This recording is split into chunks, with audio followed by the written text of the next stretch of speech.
Good morning, world. Welcome to another episode of the Open Book Broadcast. I am your host, Allie, with the Right Place, Right Time, author, ghostwriter, and book coach. We are here on Open Book Broadcast to talk about everything from writing to publishing and all the spaces in between and adjacent and crisscrossing and diagonal and all the stuff. And we're an open book about all of the things. I'm super excited that today's guest is Judy Ellis. And we're going to be having a fantastic conversation with Judy because Judy crosses all the lines as an author, an editor, a ghostwriter, and has a journalistic background. To officially and formally welcome Judy, I'm going to read her bio. Judy Ellis is a longtime journalist who dived into fantasy fiction, entrepreneurship, along with tech and ghostwriting without losing sight of journalism's shores. She loves exploring by laptop, airline, train, car, or book. And Judy also enjoys studying genealogy with her mom and learning about their family's culturally rich history. She lives in Missouri with her husband and their, I hope I'm saying this right, Jack-Chi Shakespeare. Is that a dog? Yes. Okay. They call him Jack-Chi. Small dog? Little terrier, half Chihuahua, half Jack Terrier. Oh my gosh, amazing. Name Shakespeare. I love it. So welcome, Judy, to Open Book Broadcast. Thank you. It's good to be here. So I just got done telling Judy before we went live that there might be questions that I was going to ask that had not been said to her ahead of time. And just by her bio alone, I'm like, well, I'm already going rogue. I'm going off script. I want to know a little bit about the family's culturally rich history that you're discovering with your mom. Basically, like many African Americans, there's a lot of history, below the Mason-Dixon line. So a lot of things that happen in Mississippi that are just fascinating to me, even ties to other parts of the world due to the plantations where my family may have, been enslaved. So it's just cool to me. But then you find all these connections. I think one of the coolest things is to find out people in your family who want to do the things that you now do but didn't have the chance. So case in point, I didn't find out until after I was a reporter that my grandfather wanted to be a journalist.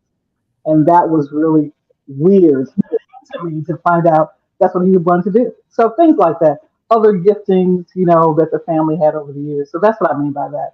Both socially, culturally, there's a lot that's in there. And so when she and I get together, we talk a lot about that. Yeah. Oh my gosh. I love this connection of you said your grandfather wanted to be a journalist. So that's just I like bone chilling kind of. Isn't it interesting, how our callings could potentially be genetic? Correct. I think there's truth to that. I think there are family lines, there are family giftings. It may explain why some people are long-time business owners or long-time entrepreneurs or writers or, inventors. I think that's something to that.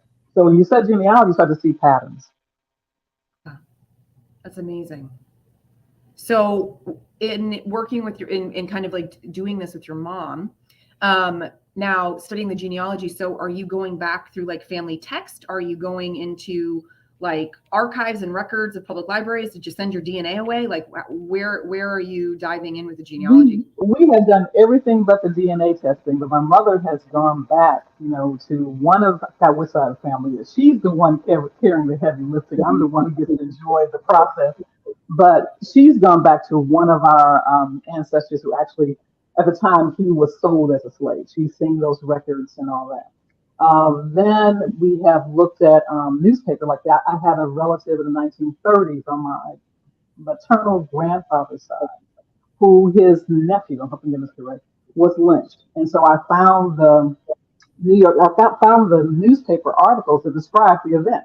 So that's a case of both where we have seen slave records, we have seen newspapers, census records. That particular person who was lynched, he had a sister, and his sister was so upset by the process that she left and never saw her again. There's no one could defend her. Anybody that's seen Emmett Till, it was similar to that in terms of the family was approached, and then they had to deal with that. That's what we know right now. That's how the story's been told. But anyway, when you look at the census records, you can see where they were at one point in history, and that's what's kind of curious. And I know that all my friends who do look, I have another girlfriend who's very much into it. She's told fantastic stories. And all of them aren't tragic. A lot of them are just like the eccentric aunts who made you really have fun in the midst of a lot of different things that you're walking through, or where they went to school, how they studied, what they ate, why they traveled the way they did, how did they immigrate from different parts of the country, who waited for them, what a train stop looked like. We tell the story about how they came up from Mississippi to East St. Louis, where a lot of my family ended up. And then they talk about this train that took them up there and where they stayed temporarily. So I find the story in it, I think it's a human story that everybody can relate to, and it has many dimensions. So that's why I like it. Yeah. Well, I mean, it has to hit like all of those journalistic buttons of yours. Exactly. The who, the what, the when, the where, the why, and how do we. That's exactly right. Is there a book here? Is there a future book here for you? I know you tend to write fantasy fiction, but like, is there a way of blending these worlds? Yes, I have written a screenplay. Yeah, I have written a screenplay off of some of those events that actually tie two family histories together. So one day, God willing, it may show up somewhere, but it was fun writing it, which I have found that writing itself is purposeful. Just doing it, just the expression of writing, because it's something that comes out. You delivered something to the world, and if there are two people who read it and they're enthralled by it, then great. If there's more, that's fine. But those two people matter, and what you wrote matters. So. Yeah. So whether it's see the light of day or not, it was a lot of fun, and I had plenty to draw from. Yeah. Oh my gosh, I love it. I love what you said too just now about like, the two people matter. I like to say it's the power of one, meaning like you really only need to reach one reader with your story or words, and if you can impact them positively for change, transformation, hope, whatever, right, then like you've done your job, because likely that one person's going to pass it on, and it's like that's how that ripple effect starts. I mean, in reality, our words often impact way more than just one, but by narrowing it down to one person, it makes it more manageable than thinking of like the huge crowd or whatever. What a neat project, and how much just like, I don't want to say fun, because I'm sure that there's been some really dark and depressing and awful things, but fun in terms of like the relationship and bonding and new dynamic with your mom. Mm-hmm. Yes, because my sister, we all love the story. And one classic one in our family is that the year I went off to school, they went down to Mississippi with my grandfather, who's alive at the time, and they went to all these places. And I was like, why did you wait until I'm a freshman in college? Because my siblings were like, it's too hot, we're ready to go home, but I would have loved it. And so, in fact, this summer, she and I plan to go back, and I'm probably going to take her to some places and probably think about some different meals. It turns out that my husband ended up being from an area not too far from there. So that's going to be intriguing, because he probably would go with us. But you're right. It's a fun thing. Like I said, she does the heavy lifting. I'm just the person, her sous chef, if it was food. I'm just the person who sits around and help her cook the stuff. But she really has a heart for it, because she sees the story. And my mother is responsible for making me look at the patterns of family dynamics, how people make decisions. And those decisions can, like I said, can range from why you moved, why you stayed, who you married, how long you stayed married, how many kids, did you have kids, who cared for you in old age, what did you pursue as a job, did you go off to school? It's just so many things. And when you see that, though, in an array of documents and photos, now I feel bad when I have a photo and I don't know who that person is in the photo, because you're wondering, there's a kid somewhere who's looking for that information. They would love to have that photo. You feel so bad. And the journalist wants to save it all, just in case someone one day says, "Do you have a photo from 1938?" And I said, anyway, I find a lot of fun in it, and I find a lot of human nature that I can pull from and try to understand. Understand myself, understand my family, understand the world. Yeah. I'm going to let you grab your earpiece that went flying.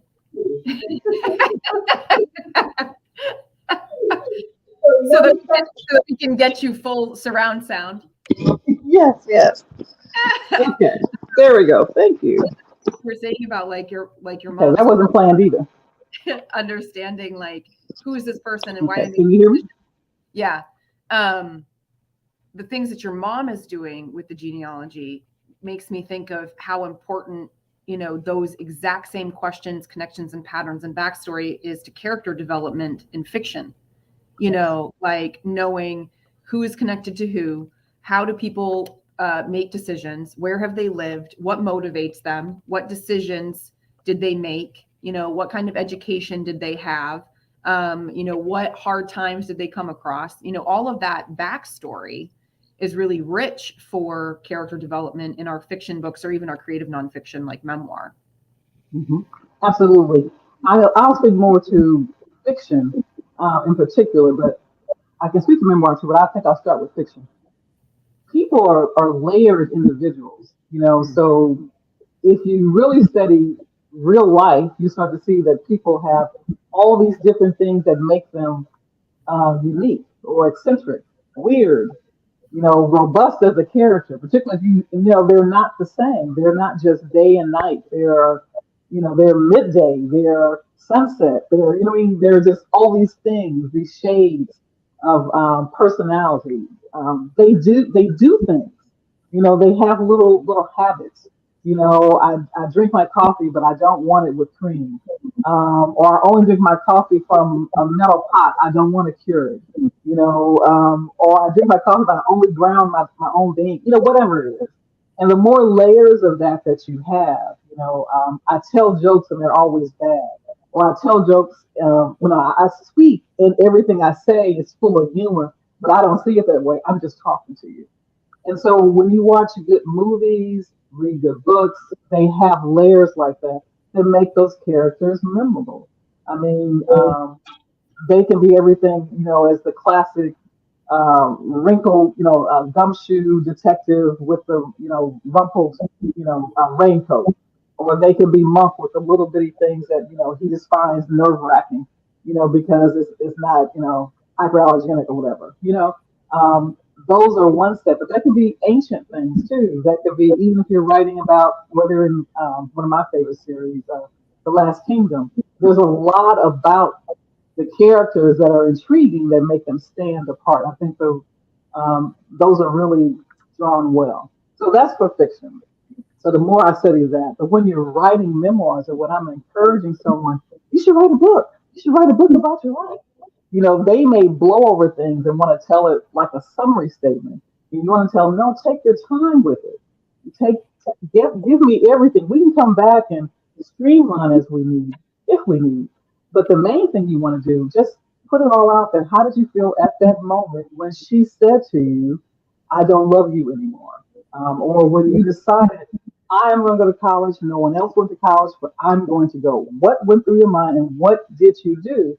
Because I really believe memoirs are good ones. I have a friend of mine, all she reads primarily are memoirs.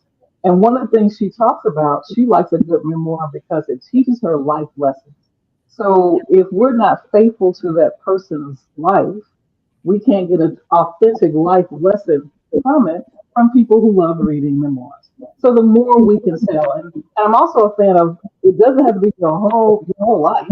It may just be a segment of your life that was so important and is so fruitful that go and just talk about all those moments. Again, it may be when I first went to college and these things happened, people I met, how I found my calling as a ex, how I started this life journey. I haven't finished, but I'm telling you about those 4 years and the 4 years after that and how I succeeded, whatever. But the point is, I think there's a lot of good authenticity we can pull from if we layer people the way they are.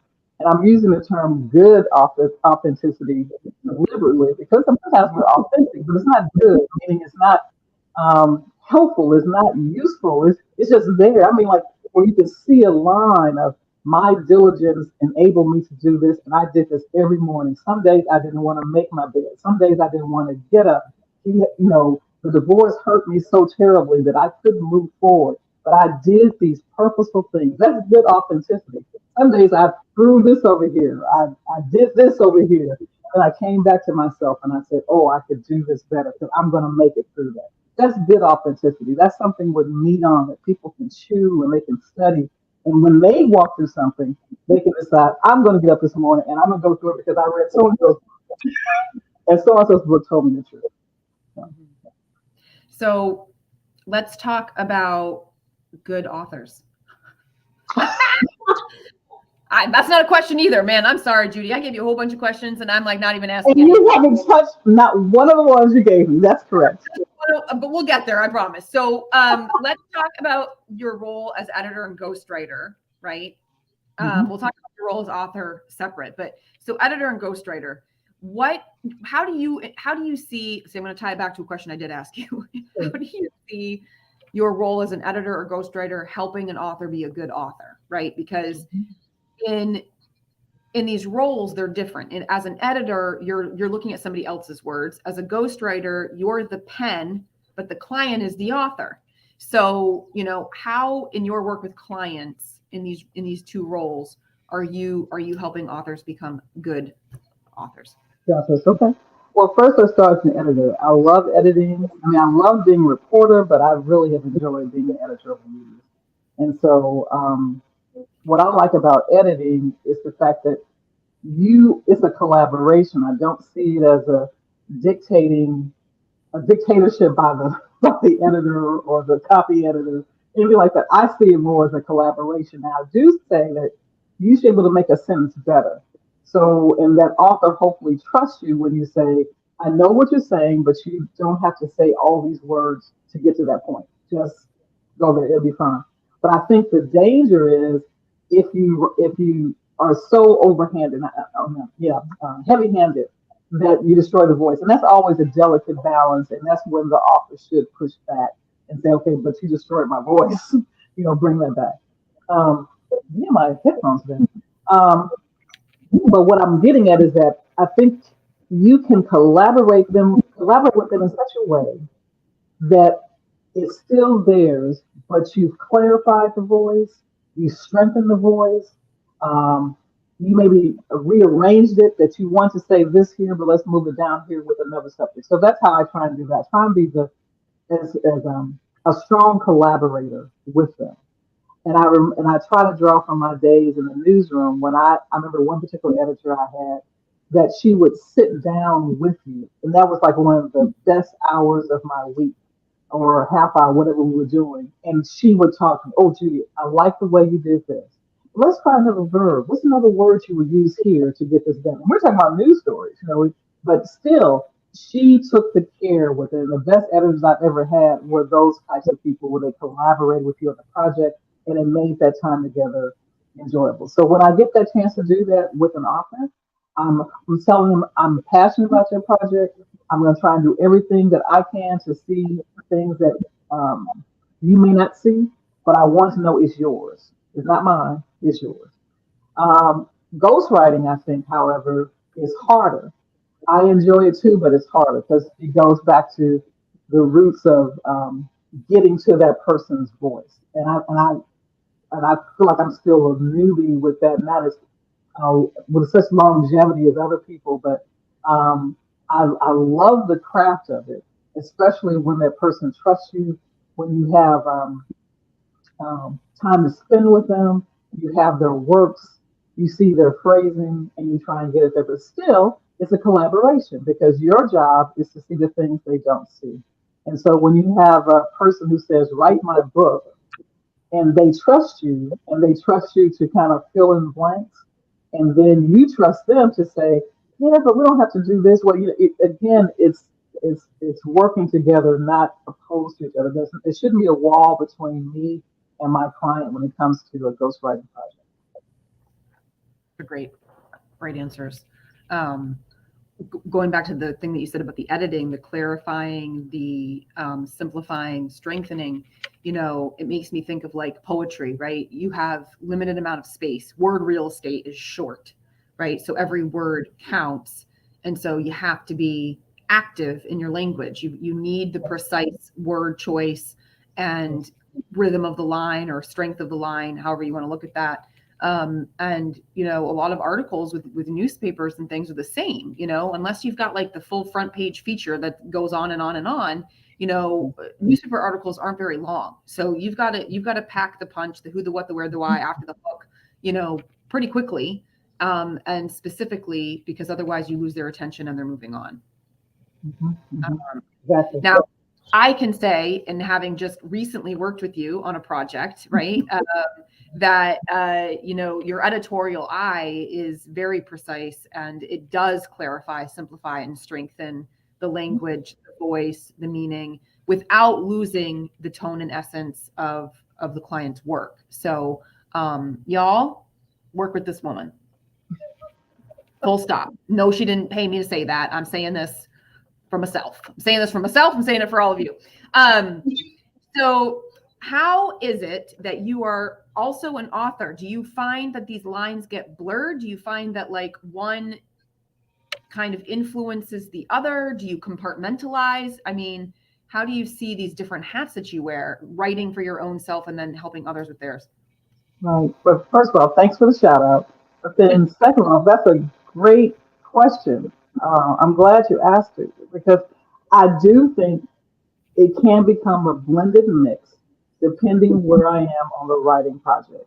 I have done good and bad things as an author. I've done it out the editing I needed. I've done it. I've made all the mistakes you can make, which I think is part of the palette of growing as a writer and author and editor too. But what I have discovered is that sometimes as an editor, you want to jump into your story. Wrong time. If it's the beginning of the book, or the beginning of the whole drafting process, no editors are allowed. So part of me needs to shut down. You just absolutely just shut yourself down. And the other part needs to be okay. Just create. Don't worry about if that was a passive voice. Don't worry if you used to write verbs. Don't start looking to thesaurus. Don't do all that. Just give me the story. That's what I would tell me if I was editing me. But I don't need to show up at a certain time. It just should be free flow writing. Then you get to the place after the story is pretty strong when you've hit the places you want. And I'm not claiming I've always done that. But my goal as I write and as I try and grow as an author is to say, when I think the story is solid enough as I can bring it at that moment, then you start to do your self editing. Then you go back over the story and you say, okay, is it organized the way it should? Did it really carry a punch in that scene? Again, what's the verb choice? Is it active voice? Does it make sense? Does it sound like that character would say that? That's a different process. And then no, don't do like I did. You cannot. I knew this from the newsroom, but I really know as an author, you cannot edit yourself. You cannot. Not a full edit. You always need an editor. I'm a belief that whether it's me, my friends, anybody, you need someone to read behind you and someone to read behind them.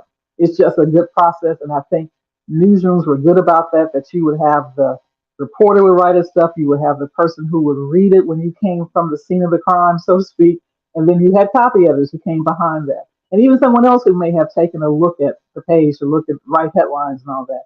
The point is the more eyes, the better, but eyes with different purposes.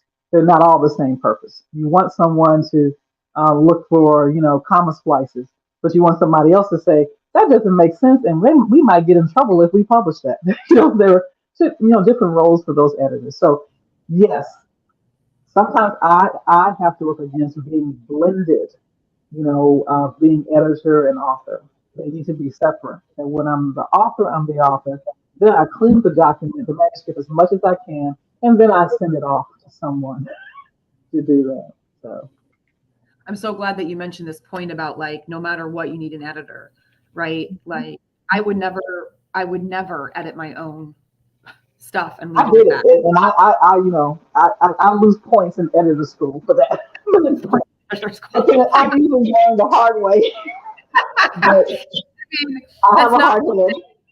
That's not to say that I won't look at my own stuff at a certain point and do my first kind of round of edits on my. But like after a certain point, right, you send that out. And if I'm coaching or if I'm ghostwriting, I'm sending that out. If I'm a ghostwriter, like no, me and them, the client, we've been too close now to the manuscript. Because I can't see my own blind spots. And And definitely as a book coach, even if the editing initially is just beta readers, I mean, they're not editors necessarily, but they're looking at it as a reader and providing feedback, which is an editorial service, even if we're not paying them the way that we would pay like a normal editor. Even that kind of feedback is really important, because they're in the seat of the person who eventually might buy the book, right? So again, they've got that perspective that's a little bit different than the editor who's looking at it for development, word choice, grammar. Everybody's kind of got a lane, and everybody's lane is good and solid and necessary to making a project better. What are like one or two of the most frequent questions you get from clients who are looking to work with an editor? I think they have questions about, they always want to know what your process is, which I think is a great question. Great clients will ask you, what's your process? How will you work with me? What will you require from me? And then some others, they may just focus on how much it's going to cost me to get it done. And then the chief one I think I get is, how do I tell this story? I have a lot to say, and I have no idea how to manage all of this content. I have stories to the left and the right of me, in the middle, above, below.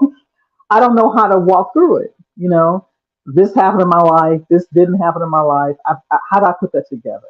And I actually love those questions, because then you can provide options and then you can refer them to things.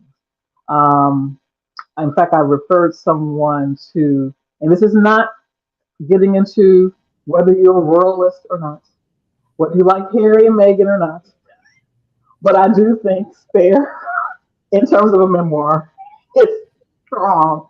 And I often determine how strong a book is by how it sounds. And so my husband and I had been traveling, and we listened to, I guess, a good portion of it, because I haven't finished it, but a good portion of it by audio on Audible. And the cool thing about it being on Audible was the fact I could, Harry was reading it, but the writing was so clear and good. And so I referred a client and said, if you want to look at some ways you can set up your story and put people in the mood of your story, go and take a look at some of the things that they did. That meant that there was enough content around the event. So I'm not getting into anything else. I was just talking about the structuring of it.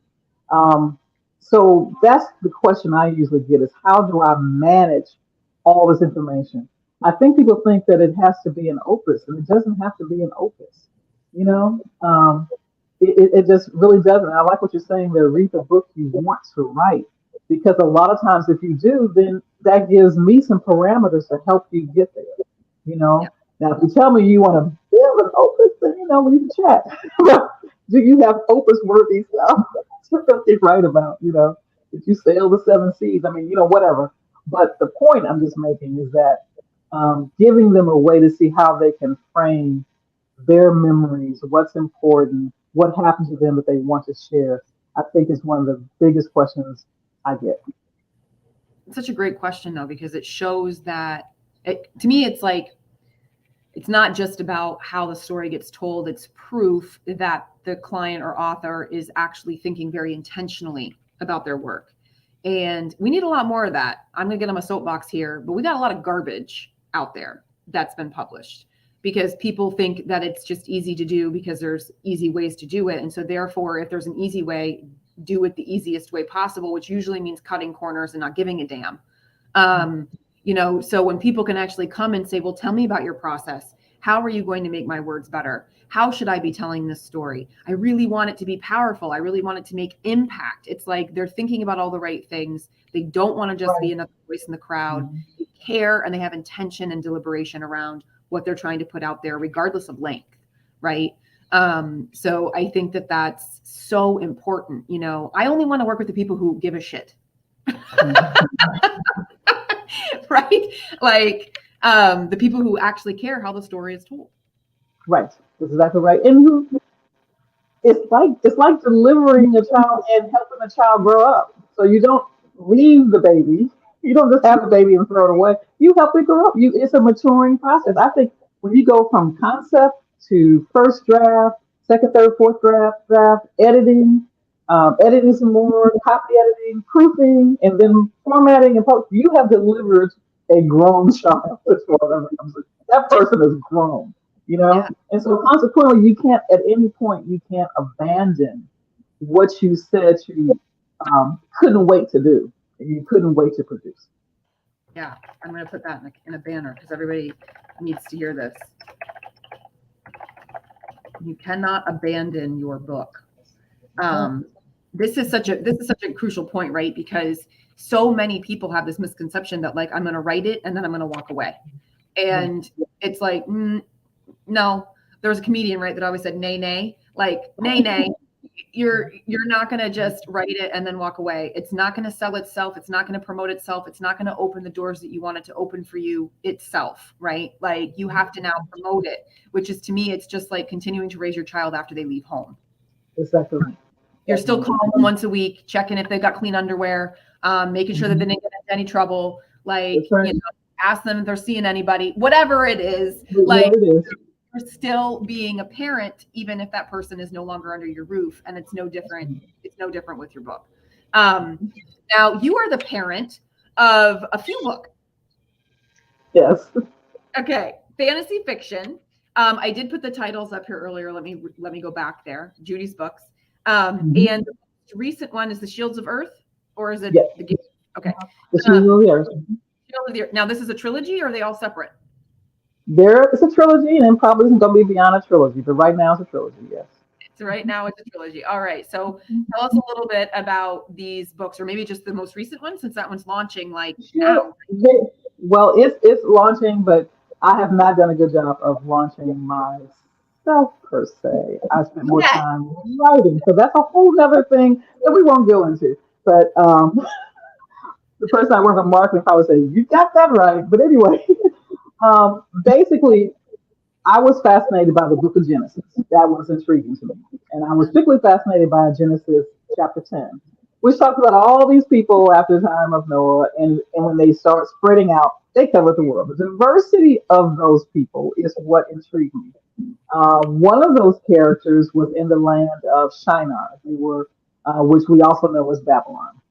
And so I just got intrigued by that. And then also I had a friend of mine who had looked at what they call in Genesis 6, the biblical Nephilim, talks about giants and all that kind of stuff. And so I'm a Lord of the Rings fan. I'm a C.S. Lewis fan. I'm a lot of other fantasy book fans. Like I said, I put a fantasy adventure in front of me from any era, and I'm usually there. So the one I chose was one from that is it's inspired by ancient Mesopotamia and Babylon and all those places. And so, in fact, as a shout out, I can't remember the names, so I can't do that. But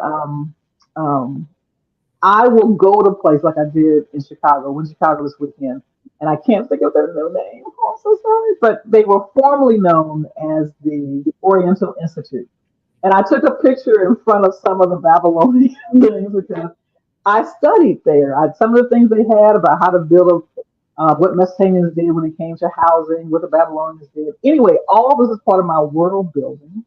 And I just made a fantasy story out of it. And basically, it's the coming of age kind of story, reluctant hero. He's going in one direction, and then he is found out that he has a larger call, if you will, on his life. And so he is met by, I have mythical creatures, I have, a lot of divine interactions, I have bad kings, good kings. I just did anything you would see in a fantasy novel. The only thing is that the backdrop I haven't quite seen that, at least that I know of. But that's where I started. So the first book deals with the first king, and how he became king. And then the second one, The Lost Tablets of Ire, which I'm offering as a freebie for the next few days. It is a transition book between the three at this point. And it's really talking about a capitalist in this fantasy world of mine, and that I pull everything like that. I pull all the descriptions from those eras, because mine is roughly middle Bronze Age, and all that. But greed has been greed from, you know, ancient times. So he's a greedy dude. He's a greedy dude. He's relentless. He's ruthless. He's all a lot of terrible things. And then he too has his opportunity to change and do differently when he finds out, going back to genealogy, his family secrets. And then the third book, The Shields of the Earth, which just came out this year, it culminates these two books. And I enjoyed writing them because it drew from some places for me, and I think that you can tell human stories against any history level, or any place in history. It doesn't always have to be today or our mean streets. Mean streets were back in the Bronze Age too. There were things that were happening. Whether it's the Middle Ages, you could just name a place, a time period, and they had similar because it's all about the human condition. So I had fun doing that. So, and you laughed and thought, well, I mean, I won't say it. That's what I'll tell you later. But I liked writing IR because he has a way of talking that I put him in his time period. So I didn't use the words we would use, but if you read the book long enough, you'll know that he's a custom fool. That basically he's just so real. I'm tired of these. He is just so real of a character, and I think that was important because then when he has this spiritual transformation and starts to go toward Yahweh, he's not doing it like happenstance. It's deliberate. It's purposeful. He had to think through himself and think through what he was saying. So, like I said, I had fun with it. And again, I stay by it. If two people read it, fine. I enjoyed it. I think it make a great movie, but that's me. But I think it does a lot of things that you see in fantasy adventures. It just does it in a different time. You're smiling at me. Okay, talk to me. Okay. So when you were saying that you can write a human story against any backdrop, right? Yes, Like, right. and then you said something about like mean streets. It doesn't have to be the Yeah. mean streets. I'm thinking I Yeah. can't imagine being any meaner street than the Book of Genesis or any. Oh, Esther is the worst. Like those people are horrible. So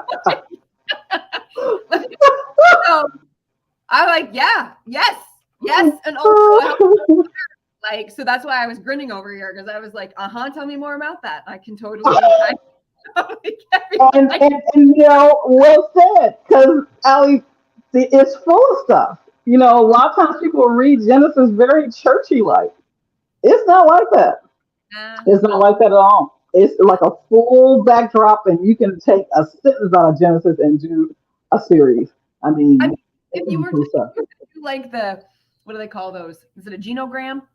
Yes. When it's relationships between people and stuff. If you just like put like Genesis up here and then trickle things down to 2023, I think we would be amazed. That's good. That's good. Well, I'm certainly super intrigued by this. Like you kind of took this one book from the Bible and like spun it on its head and like took it in a different direction. I'm definitely going to go check out the links. And I put the links to the books in the comments. And also you're running a giveaway this month. You want to talk about the giveaway? Sure. Again, it is the Hebrew month of IR right now, and IR comes from that Hebrew name. So for the next, I think it's 7 or 9 days, that's what that link will take you to. You can actually get IR for free. And hopefully by reading IR, I think it's a humorous book. I think it was fun. But if you want to get the full story, you may go back and read The Gate of Aleph and The Shields of the Earth. I also wanted some people to read it because I didn't do a lot of promotion on it. So I'd love to get some reviews. So if someone can read them and give me your honest feedback, that'd be great. Awesome. So I put the link in the comments. So go grab the freebie, get geared up for the last one, backtrack to get the first one, do all the things, help Judy out. Judy, how did you publish this trilogy? I'm just curious. Self-published. That's why I made all the mistakes. But I have to say I'm a fan, although I'm also a fan of you get a traditional publisher who brings you in, then great. That's wonderful. I just want to do the story. And having come from newspapers, I understood the beauty of publishing. And I think we have an opportunity, have so for quite a while now, to publish your own. And you can build your team. And what I didn't do at the beginning, I do now. Now you have a complete team. You have a formatting team. You have a marketing team. You have editing team. You do all that as a publisher would. But I love self-publishing. I think it's fun, and I hope to only get better with it. Yeah. So I'm putting, we do have the opportunity to publish quickly. I think that's so important. I tell clients this all the time. Like, if you want to try traditional, awesome, but put like a timeline on it. Traditional can take a really long time. It can be a game of like rejection, and I don't mean that in a negative way, but it's competitive. It's a highly competitive market, and it takes a really long time to get representation, and then representation to sell. And like, that's not a guarantee. So if you've been out there trying to sell your manuscript for a really long time and you're not getting anywhere, then definitely consider one of the other alternate routes to publishing. Don't let your words not be a thing. On the other hand, don't just hit the publish button too quickly. Please, y'all, be intentional with what you're putting out there. Get aligned with your values, get aligned with your goals, understand how to be a really great author. Do justice to the book, because you're going to spend a lot of time on that thing, or at least you should be. So, Yes. All right, Judy, I have to know, are you a Game of Thrones fan? Not so much. Really? Not so much. No, I am more of a Last Kingdom fan. That's Okay. who I like. Right. Yes. I don't know anything about the Last Kingdom, so I can't ask you like, Go to Netflix. I'm a Last Kingdom fan. all right. So how about this? How do you take your coffee? Let's just go there. Let's see, with milk and sugar and mostly a lot of milk. My husband says it's a little too milky for him, but I like milk in mine. Okay. And is that a whole pot, or is that a Keurig thing? Yeah, I can do both, but I hate fake artificial, like, this is caramel coffee. No, I'll make coffee and put caramel syrup in if I'm going to have to do that. I don't want the artificial flavor taste. All right. All right, cool. So now we know how Judy takes her coffee. And I'm bringing that up because she used such beautiful examples of all the different ways you could take coffee to make your characters richer. Right. So now we know how to make Judy's cup of coffee. My drink of choice when it comes to coffee is a maple latte with almond milk. Used to love oat until I realized how much sugar was in the oat milk, so I went back to almond. That said, my coffee either has to be super hot or it's going to be iced. If it gets to this weird middle state, I ain't for it. I'm not. I hear you. You're like my husband. That's how he is too. I'm not usually one who wants to live on either extremes, but with my coffee, it's either hot and it's going to scald my throat, or it's ice cold. If it gets lukewarm, no, we're zapping that stuff. It drives my husband crazy, I think, because I'm constantly like reheating my coffee. Like, he's like, if you just drank it faster, it wouldn't get cold. And I'm like, but then I can't savor it. And see, I can have a cup of coffee sitting by my desk, and it will be lukewarm, and I still will sip it. And that drives my husband crazy because he will microwave his again. So yeah. Oh my gosh! All right, folks. Well, this is the scoop. We're going to be back for another episode of Open Book Broadcast on June 13th, same time, same place. We'll have another fabulous guest.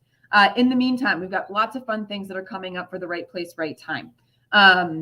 Next Tuesday, the 16th, I am running a free live stream workshop training called Create Your Story Exhibit, curating your most relevant experiences to empower your content. This can be for you if you're working on a presentation, a speech, an article, a book. This is all about how do you mine your stories to find the ones that actually might be impactful and powerful to the people that you're trying to speak to. All right. So it's free. It's going to be at noon Eastern Standard Time, and stream into all the places. All right. So come and check that out. The other thing that we've got coming up, and registration opened yesterday, I don't know, sometime this week, is a half-day virtual summit to help you wrap your mind around your memoir, called Craft Your Memoir Around the Campfire. That's going to be Friday, June 9th from 9 to 12:30. It's a half-day experience, and you're going to walk away with a plan to getting your book done, because I'm so tired of y'all saying that someday you're going to write it. All right. Someday is not guaranteed, my friends. So let's put our money where our mouth is and get some shit done. All right. So if you're interested in that, check out all my channels. We've been promoting it. The registration link is out there. I'll put the registration link in the comments as well. Judy, thank you so much for being with us today. This was a lot of fun. I didn't get you to swear, but I tried really hard. I look forward to continued conversation and collaboration with you. Folks, if you're looking for an editor, please, please, please consider Judy Ellis. You will not be sorry. All right, Great. world. Thank you so much, Allie. Take care. You're Bye-bye. welcome.